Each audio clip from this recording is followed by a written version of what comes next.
여러분, 학점은행제도 엄연히 국가교육제도이기 때문에 학위 취득을 위한 조건이 지정되어 있죠. 그 중에서 전필학점 때문에 골치 아프셨던 분들을 위하여 오늘 아주 상세하게 설명드릴까 합니다.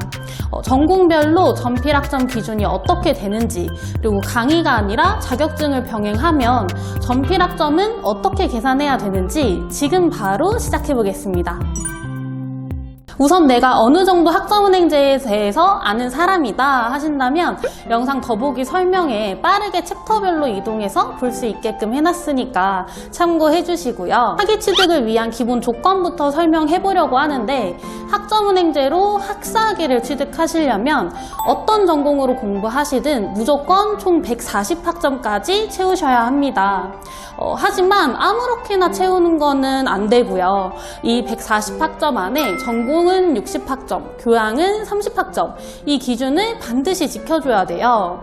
근데 인터넷에서 보기로는 전공 60, 교양 30, 일반 50 이렇게 필수라던데 왜 일반 학점은 얘기 안 하시지? 라고 생각하셨던 분들 혹시 계실까요? 여기서 한 가지 오해를 짚고 넘어가면, 일반 학점은 학사학위를 취득하는 데 있어서 필수적으로 필요한 학점은 아닙니다. 일단 일반 학점의 개념을 쉽게 얘기하자면, 내가 공부하려는 전공 수업도 아니고 교양 수업도 아닌 것들 있죠. 이거를 다 일반 학점으로 보는 건데요. 전공 60, 교양 30만 필수적으로 채우면 되고, 이 외 나머지 50학점은 꼭 일반 학점이 아니어도 돼요. 전공으로도 채워도 되고 교양으로도 채워도 전혀 상관이 없는 거죠. 극단적인 예시를 한번 들어보자면, 제가 전공을 100, 교양을 40, 이렇게 해서 총 140학점을 채웠다. 이래도 학사학위를 받을 수가 있어요. 전공 60, 교양 30, 이 기준을 모두 채웠고 총 140학점도 채웠기 때문이죠. 이 다음에 중요하게 설명드릴 건 전공학점을 채울 때인데요. 전공은 두 가지로 나뉩니다. 전공 필수랑 전공 선택인데요. 가장 많이 하시는 경영학을 예시로 들어드리자면, 경영학 학사과정의 전필은 9과목, 즉 27학점을 채우라고 되어 있죠. 그러니까 학사학위에 필요한 전공 60학점을 채우시되, 이 안에 반드시 전공 필수 9과목이 있거나 아니면 전공 필수 27학점이 있어야 되는 거죠. 전필 과목과 이 학점에 대한 기준은 모든 전공이 다 똑같은 게 아니고 내가 어떤 전공으로 학사를 따는지에 따라서 달라지고요. 보시는 것처럼 컴퓨터공학은 전필이 6과목 18학점, 심리학은 전필이 8과목 24학점으로 되어 있네요. 이런 식으로 진흥원 표준교육과정에 들어가셔서 꼭 확인을 해보시고 그 기준에 맞게 채우셔야 합니다. 전공 필수는 과목 수로 맞추거나 학점으로 맞추거나 둘 중 하나를 신경 쓰시면 되는데, 이 부분은 제가 뒤에서 다시 자세하게 다뤄드리도록 하고, 학사학위를 딸 때 필요한 전필학점을 다 강의로 채우신다면 사실 과목명만 잘 확인하고 과목 수도 잘 맞게 수강하면 끝이겠지만, 자격증을 병행하게 되신다면 갑자기 헷갈려 하시는 분들이 꽤 많이 있으시더라고요. 그래서 이 부분도 설명을 드릴게요.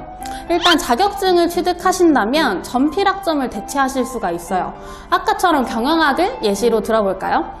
경영학 하시는 분들이 굉장히 많이 병행하시는 거, 바로 매경테스트 우수, 이 자격증이죠. 이게 무려 18학점이나 인정이 되거든요. 내가 만약에 이 매경테스트 우수를 취득하려고 계획을 세우고 있다면 일단 경영학 전필이 27학점이죠. 이 27학점 중 18학점은 자격증으로 대체를 했으니까 앞으로 전필은 최소 9학점, 3과목만 더 채우면 되는구나 라고 생각해 주시면 되시고요. 이런 상황이라면 전필 9과목이 있다고 해서 이 9과목을 무조건 다 안 들어도 되는 거죠. 또 다른 예시를 한번 들어볼게요. 이번에는 제가 경영학 전공 자격증 중에 CS 리더스 관리사를 취득할 거예요. 이게 난이도가 쉬워가지고 6학점 정도밖에 인정을 안 해주거든요. 그럼 전필 27학점 중에 6학점만 대체가 되는 상황이니까 나머지 21학점, 즉 7과목은 무조건 전필로 들어야 된다는 거죠. 자격증을 병행하실 땐 이런 식으로, 첫째, 이 자격증이 몇 학점 인정되는지 확인하시고, 둘째, 내가 채워야 되는 전필 학점에서 자격증 학점을 빼고, 셋째, 남은 학점을 강의로 채우는 걸 계산하실 줄을 아셔야 돼요. 근데 이런 경우도 있어요. 제가 아까 전공 필수는 과목 수를 맞추거나 학점을 맞추거나 둘 중 하나만 맞추면 된다고 말씀드렸었죠. 그 예시를 지금부터 들어드리자면 내가 전적대를 끌고 와서 학점은행제로 학사학위를 따려고 봤더니만 이미 나에게 경영학 전필이 8과목이 있었던 거죠. 근데 그 8과목 중 하나가 학점이 4학점짜리라서 과목으로 치면은 8개라 한 과목 부족한데 학점으로 보면 28학점으로 전필학점을 충족한단 말이죠. 이럴 때 과목수 아니면 학점 기준으로 맞추면 되는 거니까 과목이 아무리 한 개 없다고 하더라도 어쨌든 전필학점 27학점 이상 채웠으니까 앞으로 학점은행제로 수업을 들으실 때 전필을 아예 안 들어도 되는 거죠. 오늘 설명드린 이 내용은 정말 다양한 사항들이 있어가지고 제가 예시를 정말 많이 들어드리고 싶은데 영상 길이도 너무 길어지고 하다 보니 다 못 따라드리는 게 저도 좀 아쉬운데요.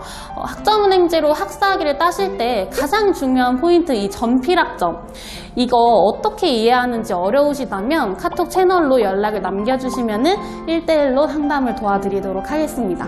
그럼 다음 영상에서 또 만나 뵙도록 할게요. 안녕.